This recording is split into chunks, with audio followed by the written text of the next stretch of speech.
Hey, welcome back. Thanks for checking out the Coach's Locker podcast with Chris Fore. I really appreciate you listening. Today, we're going to talk about organizing your special teams. This is part 2 of organizing your special teams. Today, we're going to talk about the focus being more of the in-season scouting and preparation. Part 1 of special teams organization. If you have not listened to that yet, you can find it on footballcoachingpodcast.com. That's footballcoachingpodcast.com. You can also find it at 8laces.org, eightlaces.org/podcast, or anywhere else you like to find your podcast. That came out just a few weeks ago as episode 4, so make sure to check out Organizing Your Special Teams, episode 4, and then this is part 2. You don't have to listen to them in order at all.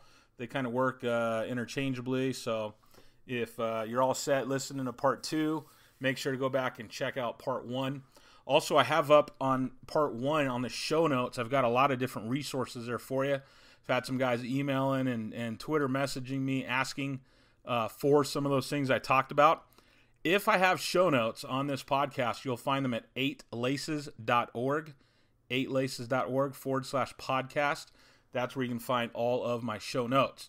I know I've been able to have, good success as a special teams coordinator at the high school level, and then last year is one year at the JC level, because we put in a lot of times on the weekends, and I pride myself on that. So we're going to talk about that. Many teams, especially at the high school level, they just don't spend enough time preparing, and I think this is where you can get a real unique advantage. So welcome to the Coach's Locker podcast with Chris Fore on special teams organization.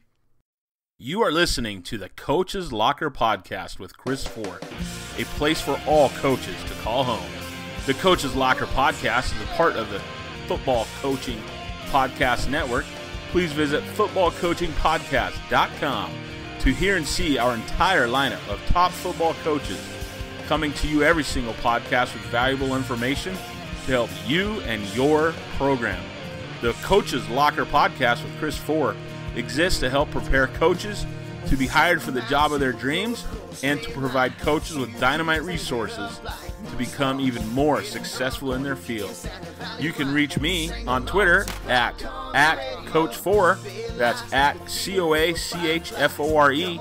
And my podcast home is at 8laces.org/podcast. That's 8laces, EIGHTLACES.org/podcast. Welcome to the Coach's Locker podcast with Chris Fore. Now, let's get after it.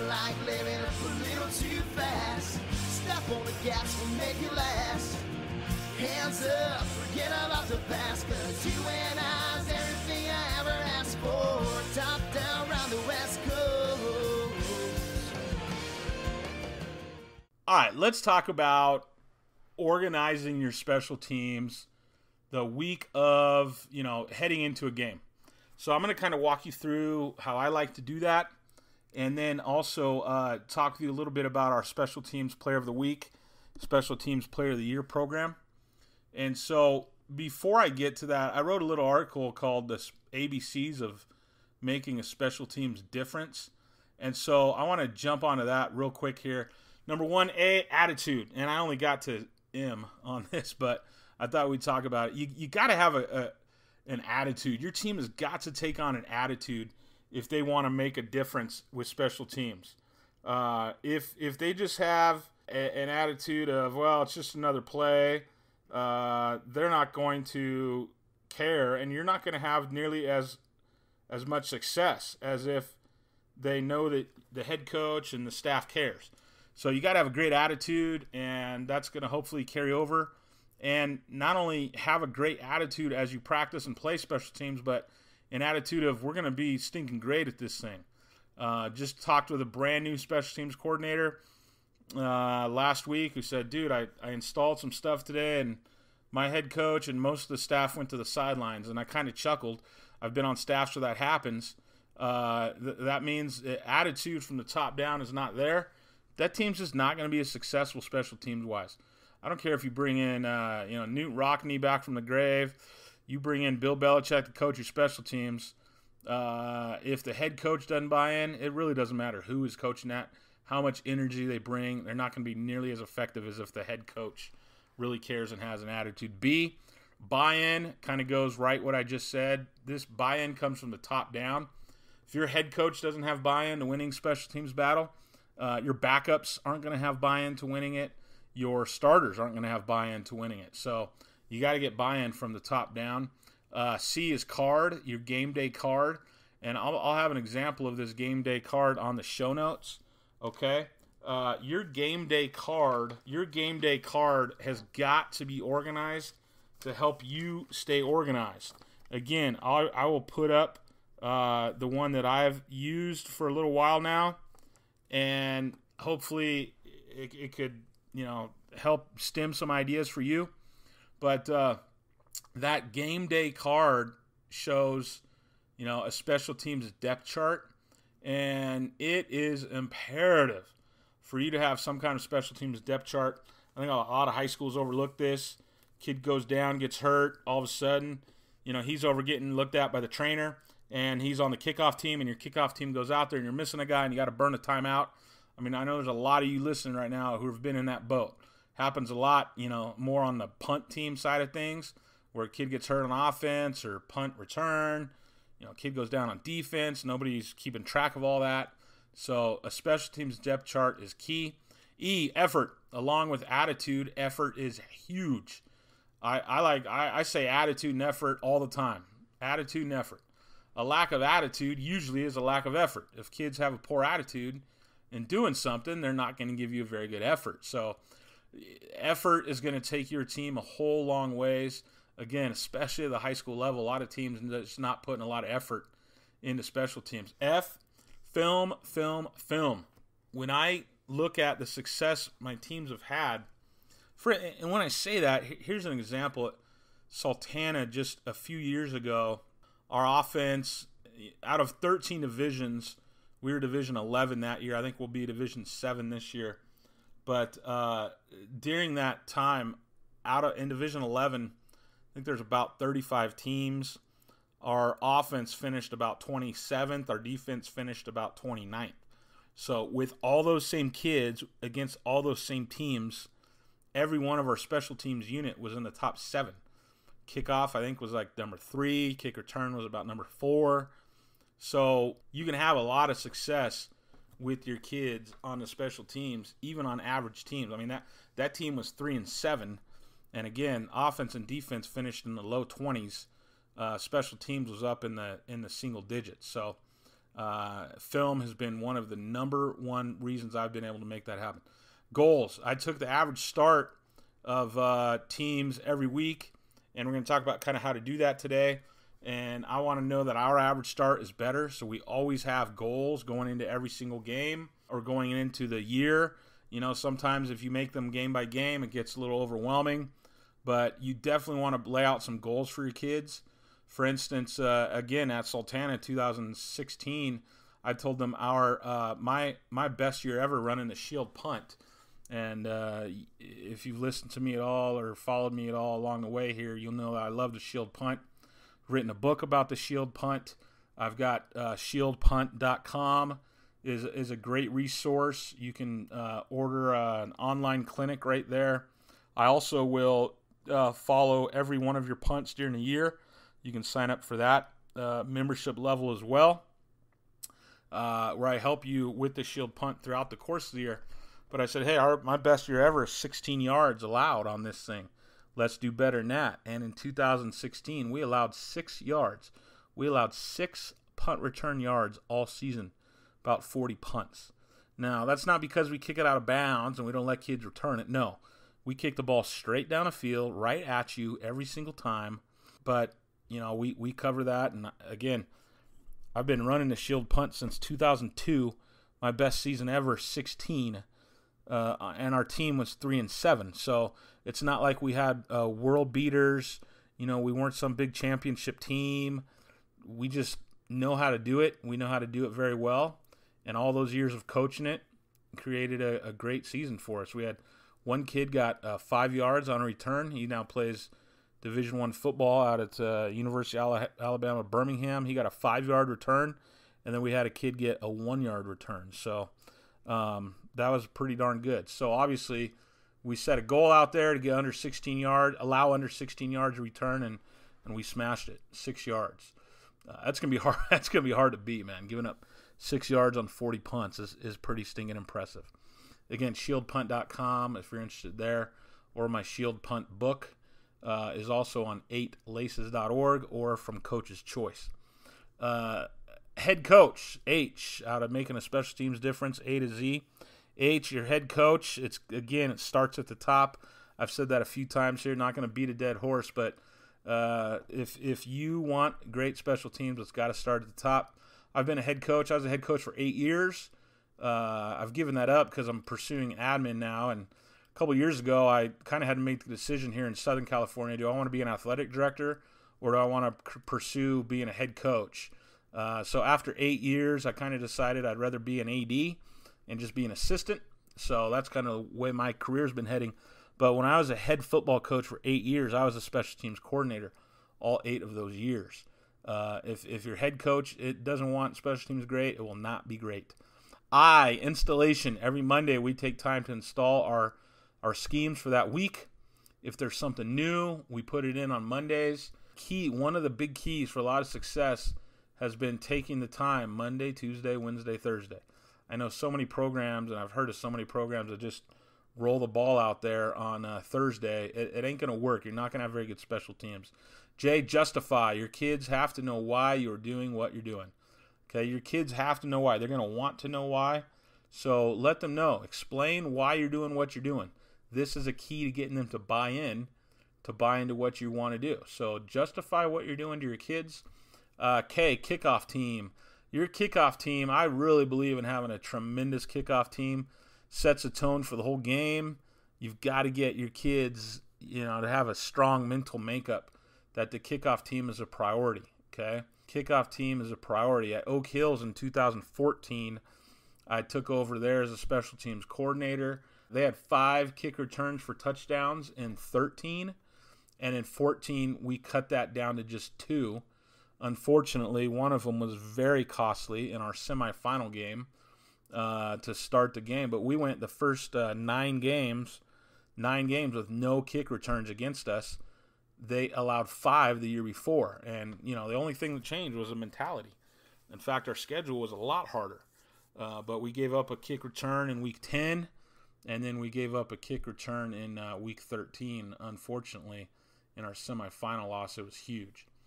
But we use our starters on that kickoff team, get our best tacklers on that kickoff team. The greatest way to make a special teams impact is to pin your opponent deep. Make them drive 80 or 90 yards, okay? And that's going to be huge. Live ball, live ball. Know the rules. We lost an onside kick that year. I'll never forget it.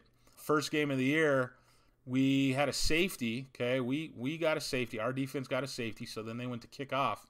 They elected to punt, which you can do. You can either punt or kick off. And they punted from their 20-yard line. The ball went just about straight up in the air.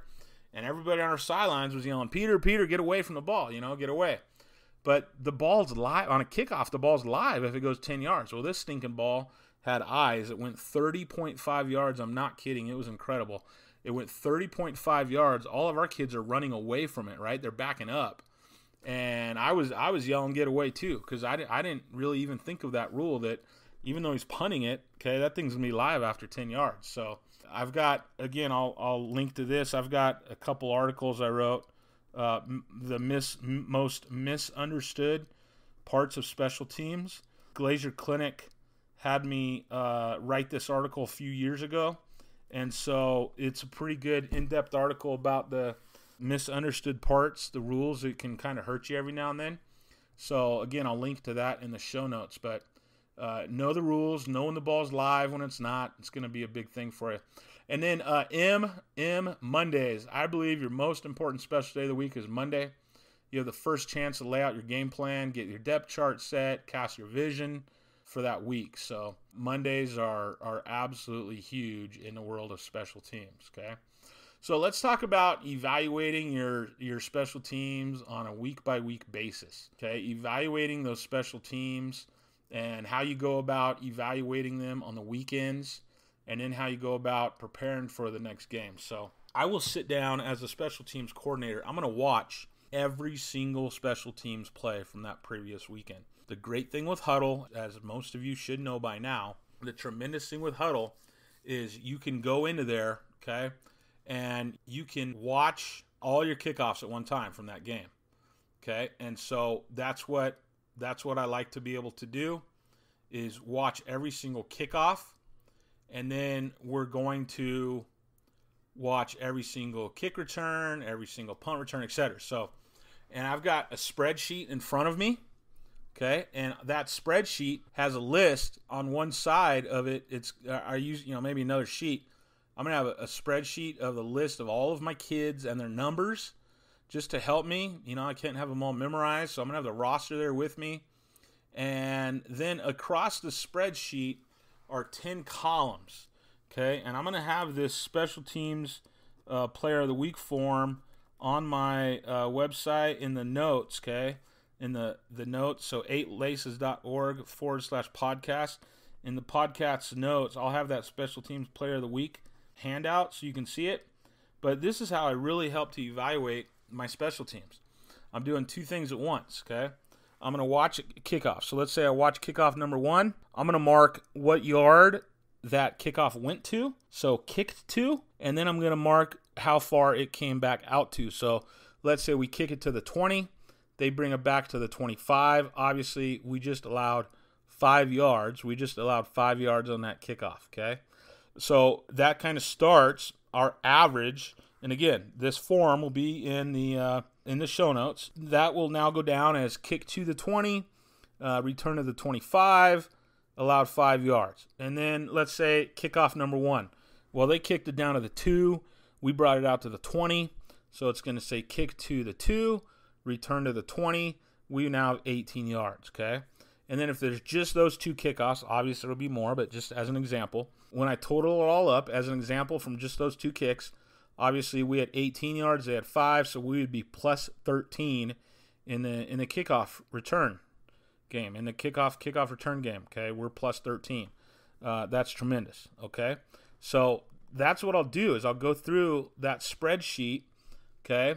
I'll go through that spreadsheet, and I'll be charting every one of my kicks, but that's how I like to do it. I'll watch all of our kickoffs, and I'll stat it out, and then I'll watch all the kick returns, stat it out, all the punts, stat that out, punt return, stat that out, and then the PAT field goal block. So that's how I do it on Friday night after the game. Sometimes I'll start there, or Saturday morning, before my kids are awake. Usually I don't do much film at all on Saturdays. We play Friday night, and Saturdays are just for family. Our staff, we get together on Sunday afternoon, Sunday evening. So my kid might have a game or something. My kids might have a game Saturday or what have you, but try not to do much football at all Saturday, maybe before they wake up, or maybe I love it at night is when I start doing a lot of this as well, about 10 o'clock at night. I just love the quietness of the evening. I'm a night owl. I'll turn on a Dateline, NBC, murder mystery story type of thing. Have my laptop, my spreadsheets in front of me, and work till maybe 1 in the morning or so. I really like working then. But that's how I'll evaluate the game we just had. Again, look this up on online on my show notes. You'll see my stat form that I use, and that gives me a really good idea of how we finished and how our special teams did. I'm going to tell you right now, you go plus, I'll go plus and minus. So let's say our punt team, we held them to 1.5 yards a return, and then we got 10.5 yards a return. So now we're plus 9 on that. Okay, punt return, we're plus 9. Now let's say kick return, we already said we were plus 18. So you go plus right there, you're usually going to win the football game. Okay, I've been doing this for a long time. If you go plus in those 2 categories, you're usually winning a football game. Now there's 2 more categories I look at, and that is your kickoff return average start and your punt return average start. Now your punt return average start obviously That's going to depend on the flow of the game. So the defense and offense plays a part in that. Obviously, your kickoff average start and kick return average start, offense, defense doesn't play a part of that at all unless you have a safety. But, the field position game can change quite a bit on that punt return side of things. So you might, be pinning them down inside the 5 every time you punt. Let's say they have an average of starting on the 8-yard line, okay, and you have an average of starting on the 20. So now you're minus 12 yards, right? Again, let's say you put them on the 8. Okay? But then your average start is on the 20. Sorry, you're plus 12. Okay, you're plus 12 there. Okay? On the punt side of things, you're plus 12. But that's not necessarily a very good indication of your punt team or punt return team because the offense and defense plays a big role in there. So I hope you understand that. It's kind of tough just on the radio here without an illustration for you to look at. But so we'll chat out. We'll look at those 4 numbers. How are you plus or minus on the kickoff return game, plus or minus on the punt return game, and then how about average start on the kickoff, average start on the punts? Folks, if you win 4 of those, you're going to win that football game almost every time. Last year at the junior college, I coached 1 year of junior college. Last year, there was a game we won 3 of those 4 categories. It's the first time I've ever, now I think 15 years of being a special teams coordinator. I've only been doing these stats for maybe the last 10. But it's the first time I ever lost a game winning 3 of those 4 categories. So if you win, 3 of those 4, every time I've won 3 of those 4 at the high school level, we've won. Okay? So now vice versa. If you don't win any of those, you're not going to win a game. So it's real important to kind of track how things are going. Obviously, if you're losing that average start on your kickoff, kick return, first 4 weeks in a row, you're losing the average start, then you got something real serious to look at here. And folks, a lot of people just do not put this kind of time, energy, and effort into their special teams. But then the other thing I do as I'm watching those kicks, okay, again, I'll have 2 forms in front of me, usually on clipboards. Okay, the other form is my special teams player of the week. Okay, and on that form, my kids are going to get credit for a tackle, assisted tackle, a key block, extra effort, cause turnover, recover turnover, decleater, and then they're going to lose for missed assignment. And so what happens is when I'm watching those kickoffs, there's usually going to be somebody making a tackle, unless it's, it goes in the end zone, touchback, or maybe it's fair caught, maybe out of bounds, but usually you're going to have a tackle. And then a lot of times you're going to have an assisted tackle, okay? But I'll also look for extra effort points. If you cause a turnover, you get points. Boom. Okay? And so, again, I'm going to put this special teams player of the week on my show notes so you can steal and use these documents, okay? But it's really served as a really, really big motivator having a special teams player of the week. This past year at Victor Valley College, I bought the kid a $10 in and out card. And for a JUCO kid, that was huge. These kids, by week 3 or 4, when they finally really bought in, they were texting me, Twittering me on the weekend about, Coach, make sure you saw the 3rd kickoff, man. Because I'll give them points for a decleater. 2 points for a decleater. That means you knock someone on the ground, okay, anywhere on any of the teams, that's 2 points. Now, we also talk about the, not being unnecessary, not getting a flag. You're going to do this all in the spirit of the game and good sportsmanship, okay? But if a kid's trying to block you, you're on kickoff, you're able to, bowl through them, knock them over, 2 points. Then you get an assisted tackle, 2 points. You get 4 points right there, okay? So I keep track of these points per game, and I'll name a special teams player of the week. I've done a lot of different things. I bought the kids a T-shirt before. One year I painted bricks. So our school colors are blue and white. So I would paint the brick blue, and then I just called it the Brick Award winner. So, hey, come on up here, Loic, you're the Brick Award winner this week, okay? And I'd paint the name of the opponent and the score, and kids love that. Like I said, I gave gift cards last year. I've done I don't know if I'm allowed to say it. I've done straight cash in the past. So the kids really love the t-shirt thing. And then I have a whole special teams player of the year. A lot of times in high school, that's the kicker. And I can't stand that. I mean, we just roll it out there and give the kicker this award. He might not have even been the best kid on special teams. I don't know why programs do that all the time. Oh, we got to give him something. No, you don't. You really don't. Okay? Use some kind of mathematical formula, qualitative, quantitative analysis to choose your special teams player of the year. Have I had kickers before win that? Absolutely. Okay? They're going to have a lot of opportunities to win that. Okay? And I'll give them points for hang time, and I'll give them points for, 100% on their PATs. So, obviously, they're going to gain points some other kids can't, but I'd say I have a non-kicker 70% of the time and a kicker, 30% of the time over the course of the last 15 years. So it just really gets kids motivated. It gets kids playing hard. I get kids fighting. I'll be honest with you, man. Last year at this junior college I was at, it was like pulling teeth to get kids on special teams at the beginning of the year.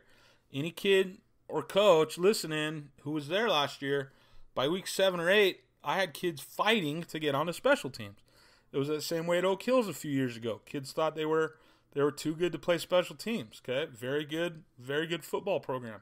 And by week 4 or 5 that year, I had kids, begging to get on because they wanted to earn points for that special teams player of the week. So those are the two ways I'm going to evaluate how we just did.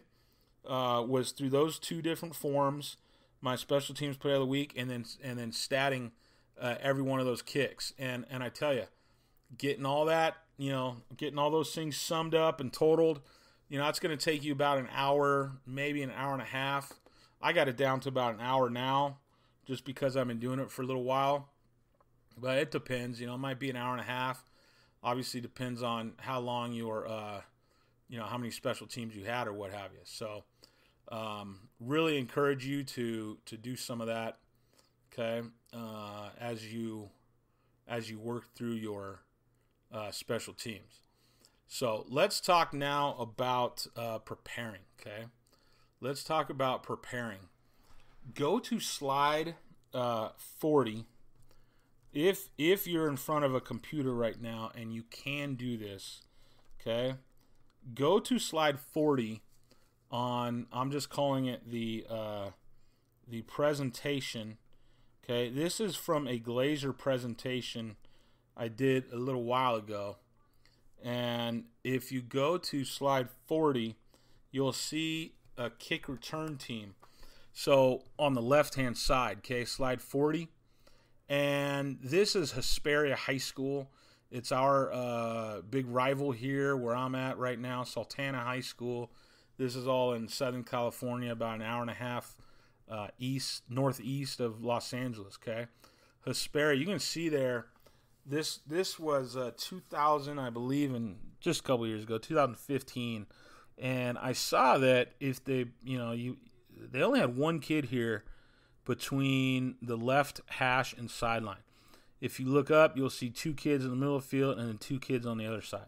So that's slide 40. You can see that they had a 4-on-1 advantage. I looked again, and I see the same thing here. Now, again, we're talking about scouting your team heading into the week. And so I should back up here for a second. What I'll do is on Huddle, I'll go through and I will watch. A lot of times people ask how many games you watch. I'm going to watch every single game they have that we can get film on. If they're in week 9, I'm going to chart out 9 weeks worth. If we're in week 3, I'm going to chart out 2 weeks worth. And some people think I'm crazy. I just don't. I don't think you can prepare enough for special teams. Now, I will say, since 2012, I've only been a special teams coordinator. One year I coached running backs, but I really haven't had to coach too many other positions, and that's been really good. And that helps you to, focus on one thing. But even as a head coach, when I was the offensive coordinator, I would do the same thing. I would watch every special teams kick from the beginning of the season to when we played them. So now in Huddle, it seems like you have every single game, but I want to see it all. So I will make my playlists, and like here with this Hesperia one, let's start with kick return. Preparing a kick return unit. I will lay out every single time they've, or this would be their kick return. This is our kickoff. Okay, I'm sorry. So talking about preparing our kickoff team, let's start there for the next 7 or 8 minutes. Preparing our kickoff team. I'm going to watch every one of their kick returns. And so on slide 40, you can see the opponent has a 4-on-1 advantage for an onside kick. I look at the next play, I see the same exact thing for whatever reason. And now the ball's on the left hash. If you look back at slide 40, the ball's on the right hash. The opponent has a 4-on-1 advantage. Slide 41, the ball's on the left hash. So you would think they'd bump their kids down. For some reason they don't. Okay, and the opponent still has a 4-to-1 advantage. The next play of that season, same exact look. Okay, for some reason, they just did not defend one side of the field very well. They have another time. The opponent has a 4-on-1 advantage. Next kick, slide 43. 4-on-1 advantage is what I see. Okay, the next kick, and this, same team, but same type of deal. 4-on-1 look. Okay, well, then you look at our game. You bring up our game, and on slide 45, and what do you see? Same look, 4-on-1 advantage. I found this, and I cut out some of the slides. There were probably 20 or 25 slides where I saw this kind of 4-on-1 advantage. And so I sent it to my kicker at about midnight on a Saturday. And I said, dude, look at their setup here. We're going to onside kick it. And then this is from our game. I thought, if you look at slide 45, okay, what I did here is I put the ball on the right hash. My kicker was left-handed, so it was easy for him to make this kick. But I had the ball on the far right hash, thinking they might bounce down to me a little more, and they did a little more. But we had a 4-to-1 advantage on the left side of the field. And so in a big rivalry game, this was a beautiful thing. You can see on slide 46, we've got that 4-on-1 advantage. Slide 47, you'll see where the ball is. And now it's kind of turned into 4-on-2 because of a kid running there. Okay, but we end up getting that football in slide 48. Okay, we end up getting that football in slide 48. So, again, we're going to look at, on kick return, I'm going to look at what kind of scheme they're using. Are they a middle return team? Are they a sideline team? Are they a hash team? I think a whole lot of times teams just get up there and they kick the ball right down the middle of the field, and it's stupid. Teams do not do a very good job on kickoff at the high school level, I think. They just kick the same thing every time, the same way, okay? Hey, I'm going to look at the returners. Who are their returners? Which one's better? Where do the returners line up, okay?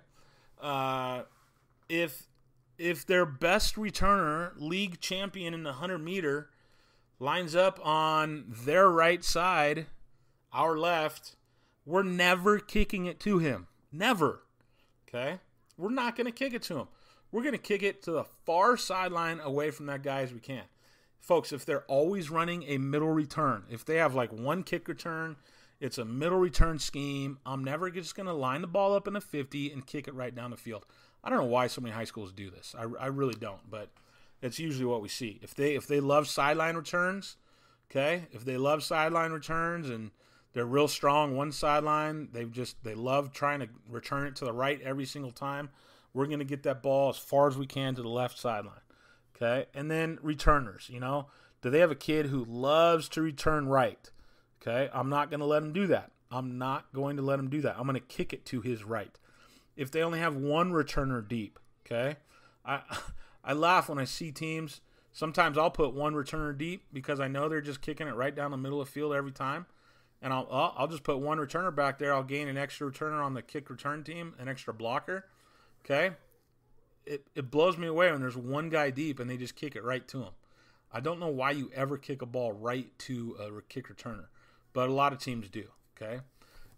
Personnel, numbers. Are they the same all year or do they change? Okay? Who are the best blockers? Who are the best blockers on that kick return team?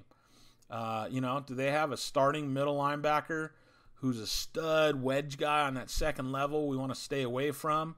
Or do I need to, is the guy, a stud middle backer, but not a real good middle blocker, but they have him in there as a middle blocker on that back row, and we're just going to blow him up. We're going to double team him. Okay, so who are their best blockers? Do they have a reverse? Have you seen a reverse at all this year? If you've seen a reverse, how are you going to talk to your kids and teach them about that? Do they have a throwback? Have you seen a throwback in there? Do they have a kid who can throw back there returning? What's going to expose them? Okay, so again, I'm going to watch every one of their kick returns as I can, every one they've had during an entire year, and I'm going to try to get, find the rhythm of their kick returns. What are they trying to do with it scheme-wise? And then what are their personnel like? And then, what's going to expose their kick return? Is it kicking down the middle of the field? Is that our best option? Is it kicking to a corner? Is it a pooch kick? Okay, is there an onside kick that you really, really like against these guys? I'm not going to bring an onside kick idea to my coach unless I love it. Okay, I'm not going to bring one to my coach, my head coach, unless I love it, because I want him to trust me. So when I say, hey, coach, we got to onside kick this thing, he's going to go, hey, you're on, man. Let's do it. Let's teach it, okay? So, a lot of times you have high schools, they put their big linemen up there on that front line. I don't know why, okay? I don't know why, but they do that. And now you've got, kids with no hands on that front line. So that's our kickoff, the opponent's kick return team. Those are some of the things I'm going to look for, okay, on getting our kickoff team, down the field, okay. A couple other things I'm going to think about, especially onside kick wise. Are we kicking on grass or are we kicking on turf? Okay, my home field right now, it's a grass field. So if I know I'm going to play over at Silverado, who has turf, my kid hasn't kicked on turf, I'm probably not going to, practice much with an onside kick on grass that week. I'm not going to waste time doing it. It's a whole different feel on the ball. So that's a big thing.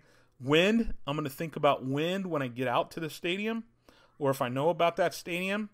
I'm thinking about my kickoff, what's going to work in our favor wind-wise. I'm going to think also about moisture in the air on the night of the game. What kind of moisture is there? Okay, if it's a thick fog, the ball's not going to get as high. And then I'm going to think about, and I'm going to watch field condition. Have we been practicing all week? Have we been practicing kicking off on the right hash? And then we get out there and the right hash is an absolute mess. That's something to consider the day of the game. And then also injuries to their returners. Okay, what kind of, number 6 is their stud returner, and you've had a game plan to combat number 6 all week, and then you get out there and number 6 is on crutches because he broke his ankle the day before the game. Are you going to adjust your kickoff at that point, or are you going to kind of keep the same thing going? So that's some of the stuff I'm going to think about on the kick-off side of things. And let's go now. Let's talk about the opponent kicking off to us. Okay, the opponent kicking off to us. So now our kick return. First thing I'm going to do, again, we're going to watch every single one we can. I'm going to watch those in reverse order, meaning their latest kickoffs first. And the first thing I'm going to do is I'm going to chart out and, I'm going to card up, make cards on manila folders. I'm going to make cards of their scheme. Are they a 55 team? That means 5, kicker 5. Are they a 46 team, a 64 team? Those are the only ones you can do now with the rules, 55, 46, or 64. Or where are they kicking it from? Do they kick it from the middle, the left, right hash? Do they move it all over the place? Okay, what can you find there on where they kick it from? And then when they're on those hashes, if they're on the left hash, do they kick it to a certain area? Okay, sometimes a team kicking from the left hash will kick it right down the left hash every time. Sometimes a team on the left hash might pooch it over to the right. So the scheme, and then where they're kicking it from, and then where they're kicking it to. Scheme, kicking from, kicking to. I'm going to write down the kicker's number. Is he left or right-footed? What kind of leg strength does he have? What kind of ball direction is there? Is there a backup guy who's kicked during a year? Or have we just seen one kicker the entire year? Okay, I'm going to make a land chart. A land chart. And again, this is something I'll have on the show notes. I'm going to show you my land chart. And the land chart is where that ball has landed, on the kickoff team. Okay, so in fact, I've got the land chart. You can see a sample of one on page 52. On page 52 of the handout, the special teams presentation. 52, if you're in front of a computer, you'll see there they had a 5.6 average. Okay, so this land chart, if we take a look at this land chart on page 52, now this is a pretty simple one, okay? But you'll see the kid kicked 1 to the 22, 1 to the 6, 1 to the 7, 6, 2, 8, and 5. I'm going to not count the 22. That was a pooch kick type of deal. So I'm gonna figure out, okay, where is this kid kicking it as an average? And that's where I'm going to set my returners. A lot of times, teams just roll out, put their returners on the 10 or their returners on the 5. Why put your returners on a 10 if the kid kicks it to an average of the 5.6? Okay, so I'll put my kids right on that average. That's what I'll do. I'll try to put them in the best place possible. The other thing on this specific land chart, you'll see they've kicked 2 balls to the middle of the field and then 3 to our right. Okay, so I'm gonna set my returners off that way as well. Against this specific kickoff team, I would put 1 returner in the middle of the field and I would put 1 returner over on the right hash. Okay, I'll dare them to kick it over to my left, but I'm gonna put my kids in the best possible place. And again, against this land chart on page 52, I'm going to put my kids in the middle and over to the right. And if you're able to look at that land chart, you'll see why, okay? Because of how they've kicked it. So I'll look for those ideas. Okay, I'll look for those schemes. You also see one on page 51. There's another land chart on page 51. Okay, so this shows here, that kid's kicked, 7 balls into the end zone. The 2, the 3, the 5, the 7, the 5, the 9. So I'm going to take all those. I'm going to look for an average. I'm going to look for a mean. And then I'm going to sit my kid right there on that exact yard line. Okay? Trying to put him in the best position possible. Sorry if you hear some background noise. My kids are out in the pool. Okay, the other thing I'm going to look for is personnel. Okay? And I've got all this on page 50. Page 50 of that handout. I'm going to look for personnel. Are they the same or do they change? Okay? Who's the best tackler? Who's the best tackler on this team? I'm going to count up the tackles. I think I shared this on the first episode, but a couple years ago, there was a kid for Los Osos who had every tackle in like the first game. He made every tackle. Leading up to us in week 4, I believe it was, he had 85% of the tackles. So the very first play, we designed a kick return where we triple teamed that kid. We triple teamed him. He went berserk. I had 3 kids block him because he's made 85% of the tackles. We brought that first kickoff out to their 40, so plus 60. We brought it out to the plus 60. Okay, the next time he moved. My 3 kids who were assigned him are all yelling at me on the sidelines. He moved, he moved. I know. It's number 5. I see him. Do the same thing, I told him. So those kids triple teamed him again. On that second play, only 2 of them got to him. But folks, we took that kid totally out of the equation that night. Not enough high schools do that sort of thing. Okay, so I'm going to count up every tackle that's made on the special teams. I'm going to make a little tally. Okay, this kick, number 4 made the tackle. Number 7 made the tackle. Oh, hey, there's number 4 again. Hey, there's number 22 made the tackle. Oh, hey, third game, number 4 again. Boy, this 4 makes a third of their tackles. I'm going to neutralize that kid. He's their best tackler. I'm going to make sure he doesn't have a chance to make a tackle. Okay? I'm going to look at their onside kick schemes. Okay, what kind of onside kick schemes are they using? And then what kind of pooch schemes are they using? Do they show an onside kick, or are they surprise onside kick team? Are they angling the ball a little different? Are the kicker steps different on a pooch or an onside? We had this a couple years ago. We faced a kid where I just absolutely knew when he was going to onside kick it. And so when he lined up in a certain way, we showed all our kids that week, If he lines up this way, we are all shifting. And I'll have you know, on Friday night, the second kickoff of the game, the kid lined up like that, and I start yelling shift, but all my kids are yelling on the field too. Shift, shift, shift. So they all came up, okay? And we recovered the onside kick. After the game, one of their coaches asked me, hey, why'd you guys all shift? Like, was that just a mistake that happened on our onside kick, or what'd you see? And I told him exactly what we saw. Non-league game. You know, I told him, hey, here's exactly what we saw, man. Here's exactly what I saw your kicker do. We knew the onside kick was coming. So he was thankful I told him. I think that's no reason not to tell the guy, you know. So we're going to look at contain. How do they contain? Do they have one guy containing? Do they have two guys containing? What kind of job do they do containing the football? And then, again, here, what's going to expose them? And, again, this is all on slide 50. What's going to expose their kickoff, okay? Do they try to pin you down to one corner? So they're going to be exposed if you come out all the way around the edge. Is it speed that's going to expose them? Okay, are they throwing some sloppies out there? Is it the middle of the field that's going to expose them? A couple years ago, going against my good friend Coach Lozano at Oak Hills, I was at Sultana. Boy, I thought they did a really, really bad job up the middle of the field. So they did not. You were not ever going to beat them around the edges. They had basically, it was like two contained guys on each side. You were never going to beat them around the edges.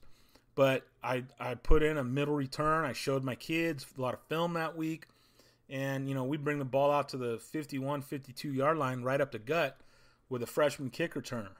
Okay, so that's a pretty good advantage when you're able to start on the plus side of the 50. But, again, it's just being able to see, hey, you know, what will expose this team.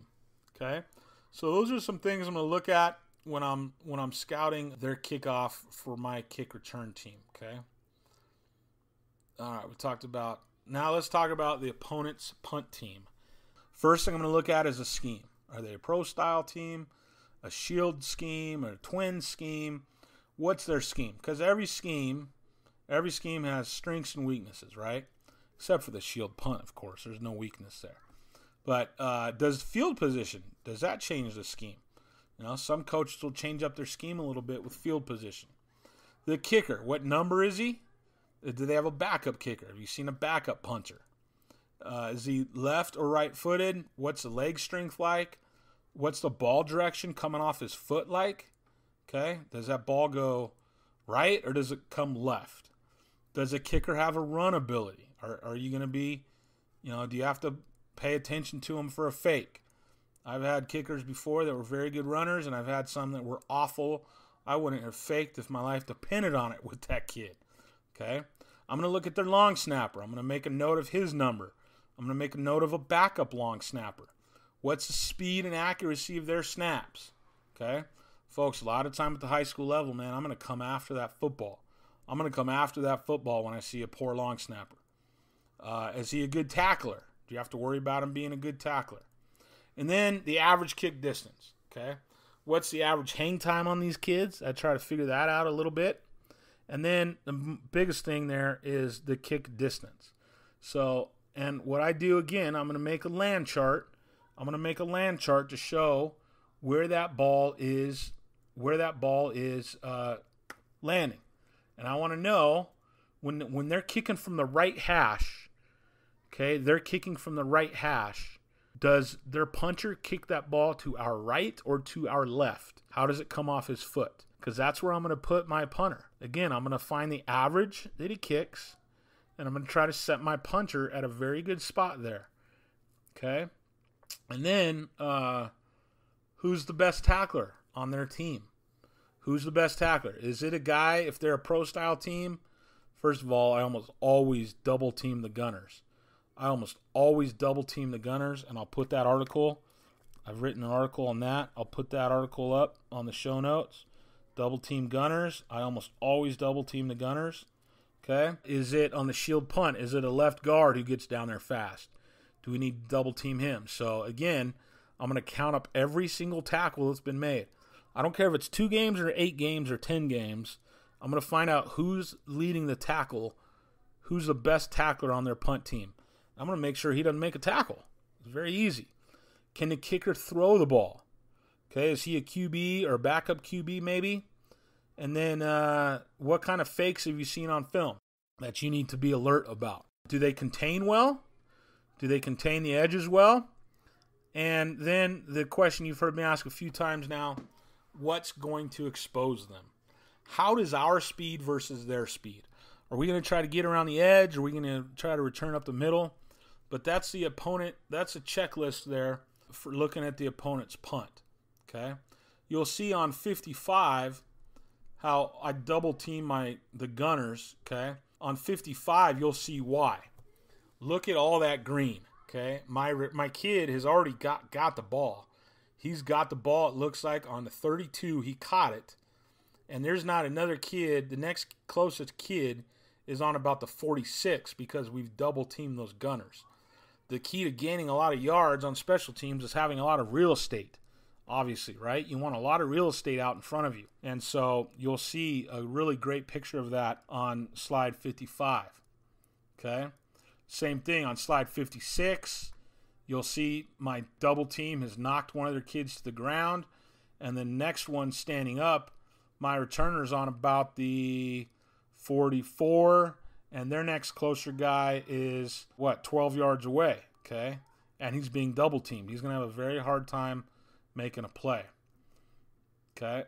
Now, you'll see here on page 57, on slide 57 of that handout, I made a note for this on my film. The line is 36 where we're supposed to be. So you'll see a big line there. The 36-yard line is where my kid was supposed to be during this game, okay? The dot that you see on page 57, that dot, okay, so I made a line on 36, and then there's a dot on about yard line 32, so 4 yards behind that. That dot is where the ball landed, okay? So, for whatever reason, and here's what I do, okay? I always stand down near the ball when it's punt return. When we're on punt return, I'll stand down near the line of scrimmage, making the call, etc. But I always have a coach setting that returner. And you'll see on slide 57, I got a coach there in a white shirt with his hand up, setting the returner at the 36. For whatever reason, my returner is not even close to there. And I was really ticked off because we gave them a lot of yards on this. I always want to at least fair catch it. At least fair catch that ball. Not enough teams do that. At least fair catch it so that you're not giving up those big bounces, okay? So the line's 36. We're not even close to there, and we gave up a lot of yards. That one really ticked me off. Okay, so we talked about kickoff, kick return, punt, and now let's talk about the opponent's punt return. Again, we're going to look at scheme. I'm going to make notes of scheme. Are they a man team or a zone team? Do they like to return up the middle? Do they like to sideline return? Do they like to set up returns or block? Okay, are they going to come after this thing? Do they like to block it? Or do they like to set up returns? What has their season showed us? Okay, who are the returners? Are they good kids or are they defensive players? Do they bring on specific returners? Is there one returner or two returners deep? That's going to determine a little bit where I kick it and how I kick it. If there are two returners deep, which one is better? Where do their returners line up? It might be better for you to kick that ball really high, give up 5 yards of field position, but make sure there's no return at all, okay? And then if there's two returners deep, how are you going to kick to that as opposed to just one returner deep? One returner deep, you might want to kick to the sidelines. Two returners deep, you might want to try to split them and cause some miscommunication. Again, personnel, are they the same or do they change?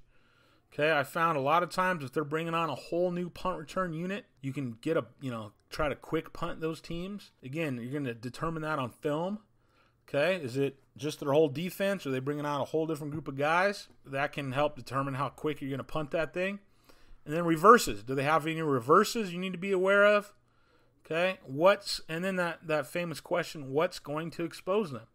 Their punt return unit, what's going to expose them? And then how does our speed match up against their speed? Okay, that's another thing I'm going to look at. Now, having said all that, guys, on our punt team, I don't spend much time at all looking at their punt return. I really don't. I've got so much faith in shield punt. I've been using it for so long, I really don't care what they do. Last 3 or 4 years, teams have stopped coming after the shield punt. They're trying to set up returns a lot of times now because they know they can't block it very well. So, but I mean, I still scout the heck out of it, but I'm not really changing my approach at all, based on what I see, because we're gonna kick the ball straight down the field every single time. I am going to look for good places I can run a fake. If they're turning and running with us, I'll look for ways I can fake out of that shield punt. That's usually the number one thing I'm looking at. All right, let's talk about opponent's PAT and extra point. I'm going to look at, again, the scheme. Is it traditional or is it something else? How are the wings angled? A lot of times that's one of the first places I think you can really take advantage of blocking it, how those wings are angled. I'm going to make note of the kicker number. Is he left or right-footed? What's his leg strength like? Does he have any kind of run ability? In other words, do you have to worry about a fake run around a corner? What is the kicker's long field goal for the year? What's his long field goal? Long snapper, what's his number? What's the speed and accuracy of his snaps? The holder, what's his number? Does he happen to be the QB? Is he a backup QB? Okay. So a lot of things to take into consideration when looking at the opponent's PAT and extra point. Do they have eligible receivers at the tight end and wing spots? And then the personnel for these guys. Okay, I like to have a really good idea of personnel on the field, folks. If you haven't got through, if you haven't understood that yet, I really like to know all the personnel. Are they bringing on a whole different unit? Are they leaving a lot of their offensive guys out there? If they're bringing on defensive guys, can those guys block real well? Is there a big weakness between maybe the left guard and tackle you can take advantage of? Maybe try to sneak 2 guys through there to overwhelm them to block this thing. What kind of fakes do they have? And then again, a popular question, what's going to expose their PAT extra point? Okay. So those are the ways that I evaluate and look at every single special team as I start to go into it and take a look on how to scout those things, okay? I'm going to spend quite a bit of time. I hope that you just understood. I'm going to spend quite a bit of time on personnel, on schemes, okay? And if you're interested, if you look on this handout on page 74, okay, slide 74, folks, I've put together a kicking game manual, returns and blocks. This manual has 28 kick returns and punt returns, and then also some punt blocks on it. 75, you'll see what their 11 different kick returns I have, okay? And then on 76, you'll see all the punt returns I have. So, for instance, against pro personnel, I'm showing a block, a max block. That means like I'm bringing the house, a return right zone, a return right man, return right up the hash, return left up the hash. So I got those 6 different ways to return or block against a pro. I've got it against a shield, against shield tight, against double wing. So again, if you're interested, I've got a really, really good kick returns, punt returns manual on my website, 8laces.org, EIGHTLACES.org. And I'll tell you what, it's listed at $14. If you use the coupon code podcast, okay, on that kick return manual, instead of it being $14, I'll give it to you at half price, $7. So $7 for that kick and punt return manual. Folks, I mean, it's $7. I give you 28 kick and punt returns. Again, you can check some samples there on the slideshow on the show notes. So that's what I've got. Special teams. Talked about player of the year. We talked about how to prepare your special teams during the season. I'm going to put a whole bunch of show notes up to help prepare your special teams and a bunch of different resources there for you. Again, under 8laces.org, 8laces.org /podcast go to the show notes to find a lot of these resources I've been talking about, different articles and whatnot, and then that presentation on special teams. That's it. That wraps up episode 6 of the Coach's Locker podcast. Thank you for listening. I hope you learned a little bit more about special teams, preparing those special teams for this season. Next week on the show, we'll have Hall of Fame wrestling coach Scott Glab from Santa Ana High School here in Southern California. Now, if you're a baseball coach, a football coach, and you're like, wrestling coach, I don't need to listen. No, that's not true at all. You do not want to miss this dynamic coach as he shares insights on a 30-year career that has led him to way too many championships for me to count, a few different Hall of Fame achievements. He shares a truly amazing story of improving an inner-city wrestling program from one of the worst in our entire state, where he couldn't even field a whole team to go out and wrestle. They used to have to give away a lot of points, to where he, built a program to having 4 or 5 kids in each slot and having a very difficult time making a choice. So one of the worst wrestling programs in the state, he's built to one of the best over 30 years, recently retired. And so he's going to come on next week. Remember to check out Football Coaching Podcast Network. Visit footballcoachingpodcast.com to hear our entire lineup of some very good football coaches. And there's some more coaches coming on board that network as well. We're all here to help you become a better coach. Follow me on Twitter at Coach Fore. That's at COACHFORE. Go to 8laces.org/podcast for my email and all the ways to follow me online. You can also find show notes and a schedule of upcoming topics there. Until next time, this has been the Coach's Locker Podcast with Chris Fore.